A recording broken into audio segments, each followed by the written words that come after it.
Heroine அப்ப வந்து shopping எல்லாம் முடிச்சுட்டு வெளில வர 2 பேருமே முட்டிக்கிறாங்க. ஹீரோயின் வந்து கல்லு மாதிரி அப்படியே நிக்கிறாங்க. ஹீரோ இடிச்ச இடியில அப்படியே போய் செவுத்துல போய் முட்டிக்கிறாரு. ஹீரோயின் பார்த்துட்டு இதுங்கெல்லாம் எதுக்குதான் இருக்குதுங்களோ அப்படின்னு சொல்லிட்டு அப்படியே கிட்ட வந்து, என்னப்பா தம்பி ரொம்ப அடி பலமோ, என்ன சாப்பிடவே மாட்டியா அப்படின்னு கேக்குறாங்க. ஹீரோ பார்த்துட்டு நம்மளுக்கே இப்படி அடிபட்டிருக்கே, இந்த பொண்ணுக்கு என்ன இருக்கும் அப்படின்னு சொல்லிட்டு அப்படியே ஏஞ்சி, உங்களுக்கு ஒன்னும் ஆகல எதுவும் ஆகலையே அப்படின்னு. இதோ பாரு, எனக்கு தான் ஒன்னும் ஆகாது, நீ எதுலாம் கவலைப்பட தேவையில்ல, நீ சாப்பிடுறியே இல்லையா முதல் அப்படின்னு கேக்குறாங்க. போய் நல்லா சாப்பிடு, உடம்பு ஏத்து அப்படின்னு சொல்லிட்டு அமுச்சு விடுறாங்க.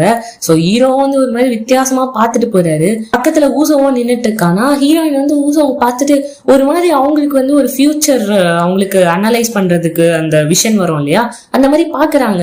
அதுல இவன் செம்ம ஃபேமஸா ஆகுற மாதிரியும் இவனுக்காக ஃபேன் பேஸ் எல்லாம் டெவலப் ஆகுற மாதிரியும்.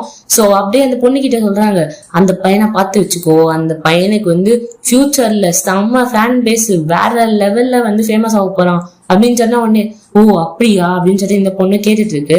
சரி அவள்தான் டைம் முடிஞ்சிச்சு, இந்த பொண்ணை கழட்டி விடலாம் அப்படின்னு சொல்லிட்டு, ஏமா எல்லாத்தையும் வச்சுட்டு கிளம்பு வரட்டா அப்படின்னு சொல்லிட்டு சொன்ன உடனே அந்த பொண்ணு அங்க இருந்து போயிடுது.